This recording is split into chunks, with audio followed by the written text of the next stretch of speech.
नमस्कार। जैसी पत्रिका एक बार फिर आ गई है बर्निंग इशू के साथ। सवाल चारों तरफ यही गूंज रहा है बिहार के नतीजे के आने के बाद कि आखिर असदुद्दीन ओवैसी की पार्टी जब गठबंधन में शामिल होना चाहती थी तो तेजस्वी ने क्यों मना किया, राहुल गांधी ने क्यों हरी झंडी नहीं दिखाई। आम मुसलमान बहुत जज्बाती हो रहा है। वो कह रहा है कि आखिर ओवैसी साहब जब अकेले 5 सीटें जीत सकते हैं तो महागठबंधन में होते तो तस्वीर कुछ और होती। बहस चारों तरफ चल रही है। हमारे साथ दिलकश रिजवी साहब बाराबंकी के मशहूर अधिवक्ता हैं, जुड़ चुके हैं और इस विषय पर हम बात को आगे बढ़ाएंगे कि आखिर वजह क्या थी कि राहुल गांधी, तेजस्वी यादव, कोई नहीं चाहता था कि ओवैसी साहब शामिल हो महागठबंधन में। दिलकश साहब, आवाज आ रही? जी आ रही। सवाल आपने समझ लिया। दो तरह के पक्ष हैं समाज में, आप भी रह रहे हैं। खासकर मुस्लिम समुदाय इस बात पर बहुत जोर दे रहा है बिहार रिजल्ट आने के बाद कि ओवैसी साहब 5 सीट जीत गए और इन्हें महागठबंधन में इनकी ख्वाहिश थी कि शामिल किया जाए, मगर नहीं किया गया। क्यों नहीं किया? देखिए, उसमें कई वजूहात इन्होंने अपनी सोची होंगी, लेकिन असलियत ये थी कि जिस तरीके का रिजल्ट आया है उस हिसाब से थोड़ा सा, जिस जैसे कि पहले भी आपसे वार्ता हुई थी, उस हिसाब से देखना पड़ेगा कि बीजेपी हर वो हथकंडा अपनाती है जो सही और गलत भी कह ले तो अलग बात है, लेकिन वो ये पूरी एक मैनेजमेंट को कवर करके अपना काम करती है। तो जब आप उससे सामने खड़े होकर उसके विपक्ष में आप इलेक्शन लड़ रहे हैं, तो अगर आप कोई गलत नजरिए से ना करें, लेकिन उन चीजों पर जरूर ध्यान दें कि जिससे आपकी जो महागठबंधन है उसके अंदर कोई नुकसानात ना हो। देखिए, जहां तक MIM की बात है, तो जैसे कि आपको पता होगा कि वहां पर 6 सीटें उन्होंने जीती, तो 5 सीट। उसमें 5 सीटें जीती उन्होंने, और उसके बाद 2 में रनर भी रहे, और उसके साथ साथ उन्होंने 2 हिंदू भी उतारे।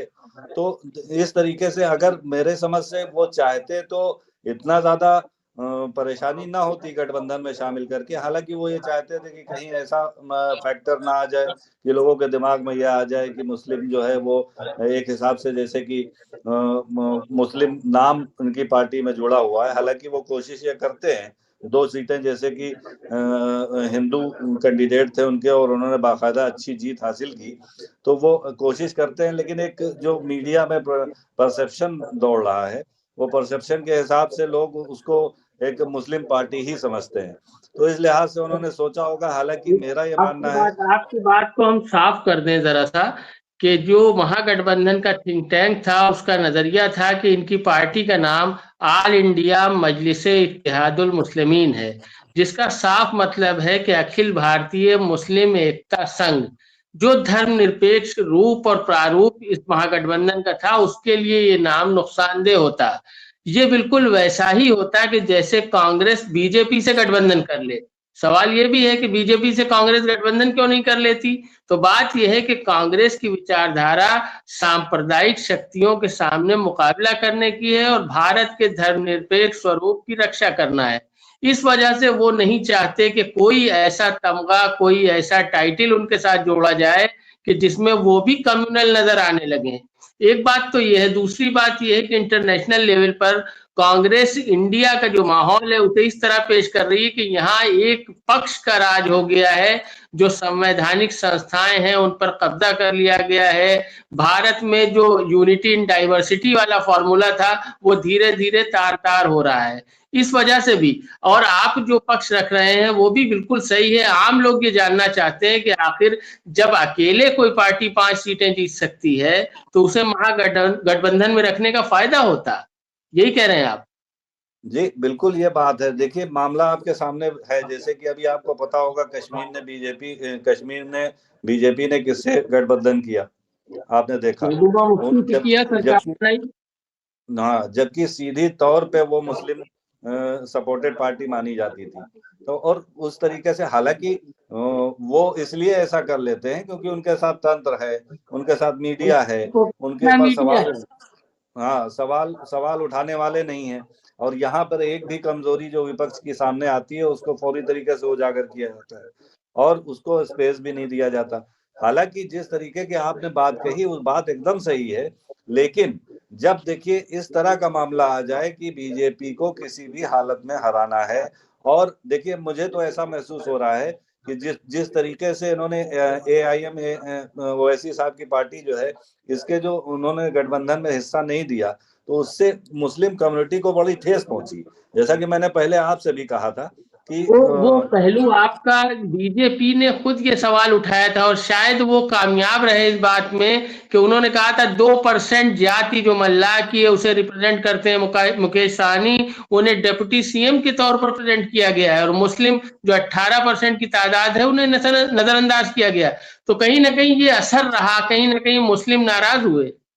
बिल्कुल नाराज हुए, और नाराज होने का उनको खामियाजा ये भी भुगतना पड़ा होगा कि जितनी भी सीटें कम मार्जिन में वो हारे हैं, जब महागठबंधन की सीट हो, चाहे कांग्रेस की हो, चाहे वो तेजस्वी की हो, चाहे वो इनके साथी घटक दल जो हैं, उनमें उनको अगर हुआ तो इस तरीके का एक, जब भी आप देखिए तो आप आसपास भी देखिए जहां पर आपके एरिया में बहुत ज्यादा कांग्रेस का वर्चस्व है, लेकिन वहां पे भी ये पार्टी पनप रही है धीरे धीरे तरीके से मुस्लिम एंगल लेके। तो उस तरीके से जहां पर इनके कैंडिडेट नहीं थे ओवैसी साहब के, वहां पर भी मुस्लिम नाराज हुआ, जिस तरीके का रिजल्ट अच्छा, सामने आया है। एक बात ओसामा शहाब को लेकर भी बहुत उठाई गई, जो शहाबुद्दीन एक माफिया थे, उनका लड़का था। हालांकि उस पर अभी कोई क्रिमिनल केस नहीं दर्ज है, कोई फाइल नहीं किया गया केस ऐसा। उसके बावजूद सिर्फ बाप के नाम की वजह से बीजेपी लगातार हमलावर थी आरजेडी पर। उसका फायदा कहीं ना कहीं उन्हें मिला। तो कांग्रेस अगर गठबंधन में बना लेती हिस्सा और एक पार्ट ओवैसी को, तो क्या माहौल होता? आप इसका जवाब दें कि क्या हाल होता, मीडिया पर 24 घंटे यही डिबेट चल रही होती। देखिए, एक चीज आपको एक और नजर रखनी पड़ेगी। जहां तक उसामा शहाब की बात है, उसामा शहाब को मेरा ये मानना है कि बीजेपी ने ही हीरो बना दिया। आपने देखा होगा गोदी मीडिया पे जिस तरीके से, और जितने भी बड़े बड़े अमित शाह से लेके JP नड्डा और इससे बड़े बड़े जो और भी मुख्यमंत्री दूसरे प्रदेशों के आए, उन्होंने पूरा प्रहार किया उसामा शहाब के ऊपर। लेकिन जैसे कि शहाबुद्दीन का जो आपने भी पता है और सभी लोगों को पता है कि शहाबुद्दीन जब तक जिंदा रहे उन्होंने अपने क्षेत्र में ना मुस्लिम देखा ना हिंदू देखा, सबका सपोर्ट किया। और इसकी जीता जागता मिसाल सोशल मीडिया पे अब छुपती नहीं है। पहले लोगों को भले नहीं पता था, लेकिन अब आपने देखा होगा कि ऐसे ऐसे तिलकधारी हिंदू और जो एक सम्मानित हिंदू हैं, उन्होंने बाकायदा बताया कि शादी से लेकर के पढ़ाई तक और पढ़ाई से लेकर डॉक्टर तक इस तरीके का उन्होंने सपोर्ट किया। तो जिस तरीके से उसामा शहाब को अपोज किया बीजेपी ने, उसी तरीके से अगर वो गठबंधन में जगह ओवैसी को मिलती तो वो भी अपोज किए जाते, और उसका एक और ज्यादा फायदा मेरे समझ से सामने आता। क्योंकि देखिए, जब कहीं पे कहते नहीं है कि राजनीति में सब कुछ जायज है, और ये इतना बड़ा फैक्टर ना होता, क्योंकि देखिए जब गोदी मीडिया में भी जब उनके प्रवक्ता आते हैं महागठबंधन के, तो जो भी बातें कहते हैं वो जेन्युइन तो कहते हैं। वो अलग बात है, रिजल्ट में सामने नहीं आता है, लेकिन वो बातें जेन्युइन होती हैं। और पब्लिक को भी, बिहार की जनता को भी उन्हीं बातों का मलाल है कि वो सब नहीं हो पा रहा है हमारे साथ। तो जिस तरीके से यहाँ पर आप कह रहे हैं कि कटाक्ष किया जाता आरजेडी के ऊपर या महागठबंधन के ऊपर, तो उन सारे सवालों के जवाब मौजूद थे, ऐसा कुछ नहीं था। लेकिन फायदे का जहां तक सवाल है, तो मेरा यह मानना है कि अगर जगह होती तो इनकी और भी सीटें, वो सिर्फ 5 सीटें मांग रहे थे, लेकिन इस तरीके से एक तरफा मुस्लिम वोट जो है, मेरा यह मानना है कि पूरी तरीके से मुस्लिम वोट जो है महागठबंधन को नहीं मिला। वो ऐसी के जो कैंडिडेट थे उनको तो छोड़ दीजिए, लेकिन उसके साथ साथ प्रशांत किशोर ने भी कुछ गेन किया मुस्लिम वोट को, क्योंकि उनका भी यही मानना था, बीजेपी विरोधी पार्टी थी, और वो भी अपनी वही बातें लेके चल रहे थे। और जो वोट शेयर में दिखाता है, पहली बार में अच्छा, प्रशांत किशोर ने दिलचस्प जिस सिद्धि तरीके से साहब, वोट हासिल आपने किए। आपने प्रधानमंत्री नरेंद्र मोदी जी की बात आज की जरूर पढ़ी होगी, पेपर्स में आई है और तमाम चल रही है। उन्होंने कहा कि कांग्रेस एक नए और एक बड़े विभाजन की तरफ बढ़ रही है, क्योंकि कांग्रेस अब मुस्लिम लीग और वामपंथी हो गई है। बिना ओवैसी से गठबंधन किए ये तमगा मिल गया, यानी सिर्फ कम्युनिस्ट को महागठबंधन में शामिल किया, CPI और CPIML को। उसकी वजह से प्रधानमंत्री ऐसी बात कह रहे हैं। तो अगर ओवैसी को साथ लिया होता तो जाने क्या कहते।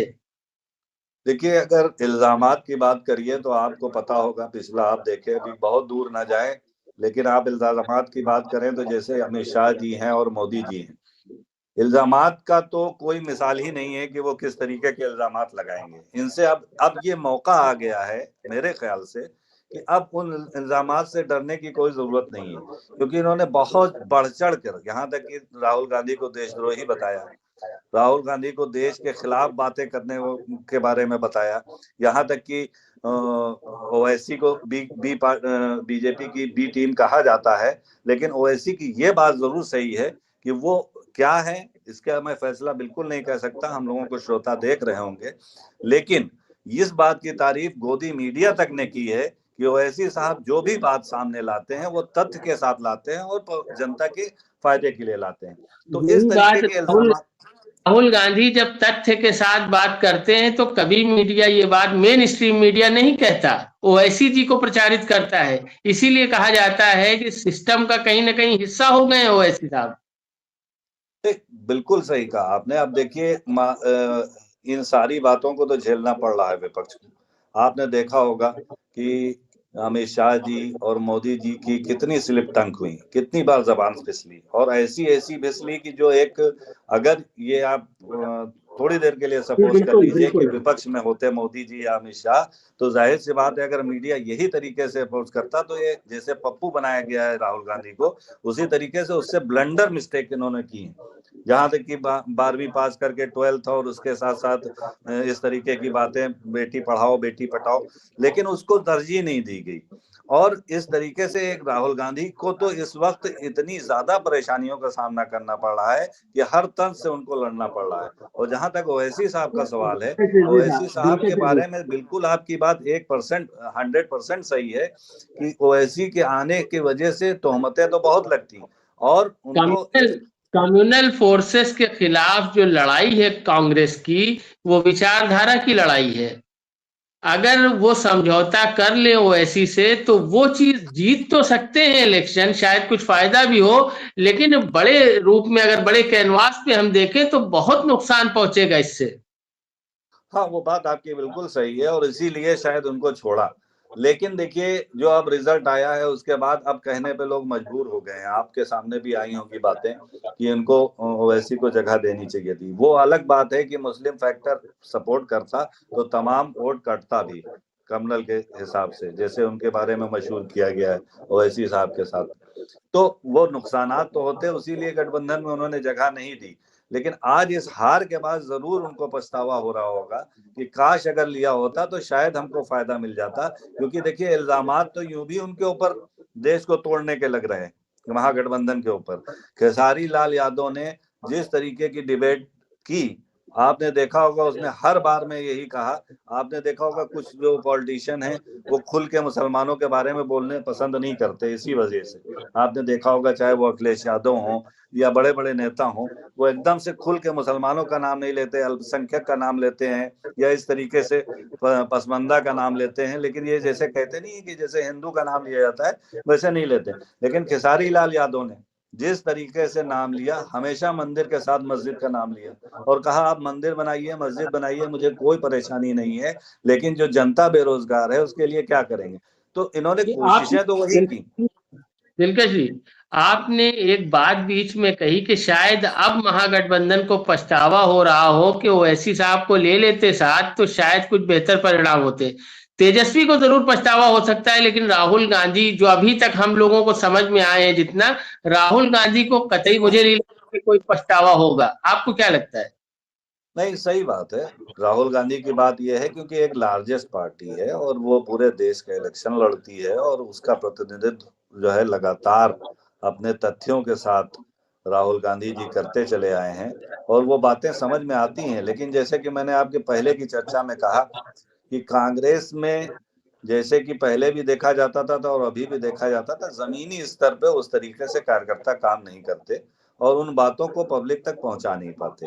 और जहां तक ओवैसी फैक्टर का मसला है, अब ये बात तो खत्म हो गई, बिहार चुनाव खत्म हो गए, अभी बहुत सारे चुनाव होंगे जहां ओवैसी साहब एक फैक्टर होंगे। अब मुसलमानों के लिए पॉलिटिक्स में क्या जगह बचती है? मैं समझता हूं कि मुसलमानों के पास सिर्फ एक रास्ता है जो कांग्रेस है। अगर कांग्रेस के साथ सारे मुसलमान जुड़ जाएं, क्षेत्रीय दलों को छोड़ दें, तो मुसलमानों के अलावा कांग्रेस के पास 7-8% वोट है नॉन मुस्लिम का। तो वो ऐड होकर कुछ फायदा हो सकता है। अगर क्षेत्रीय दलों के चक्कर में पड़ेंगे तो रोज बरोज नुकसान बढ़ता जाएगा। आपका क्या नजरिया है इस मामले में? देखिए, इस मामले में जहां तक आपको भी पता है कि प्रदेश लेवल के ऊपर जब चुनाव होता है और प्रदेश लोकसभा का चुनाव और विधानसभा का चुनाव जो होता है, इसमें एक टेंडेंसी बना रखी है लोगों ने कि वहां की जो लार्जेस्ट पार्टियां होती हैं उनकी तरफ झुकाव ज्यादा होता है और इसी की वजह से मुस्लिम वोट पोलराइज होता है।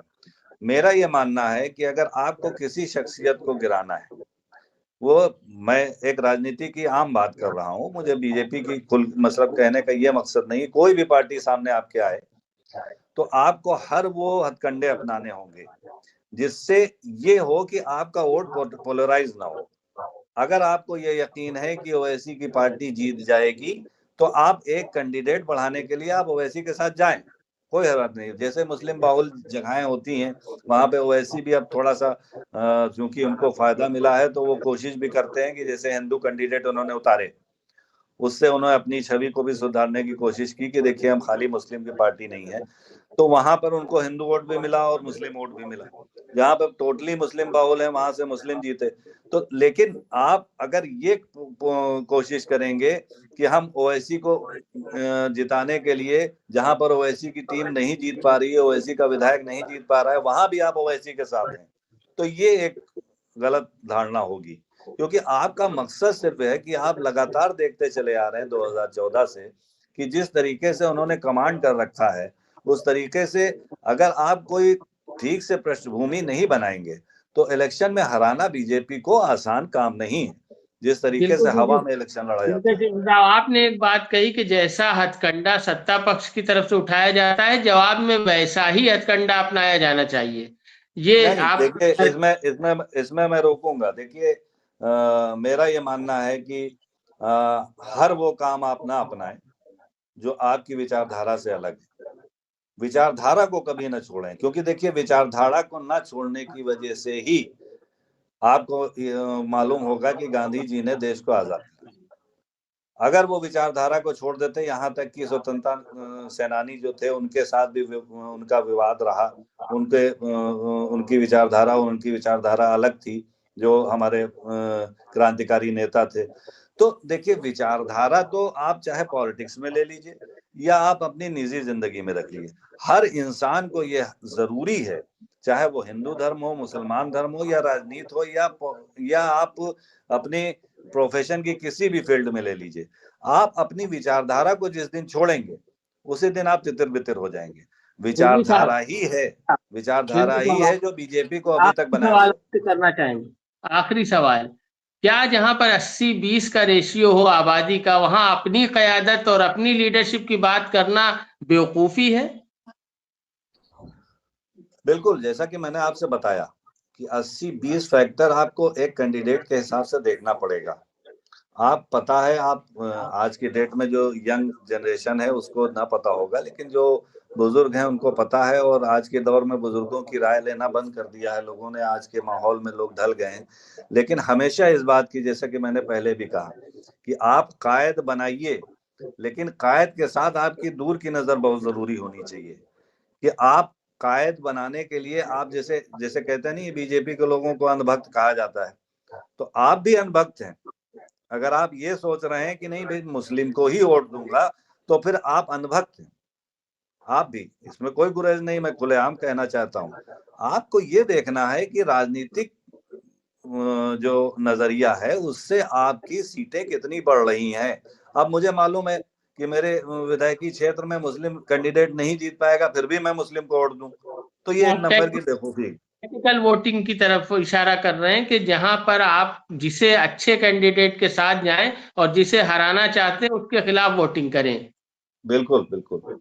दिलकश सिद्दीकी साहब, आप प्रोग्राम में बैठे, बाकी से अपनी बात रखी, बहुत शुक्रिया। फिर किसी विषय के साथ चर्चा करेंगे। धन्यवाद। बहुत शुक्रिया आपका भी।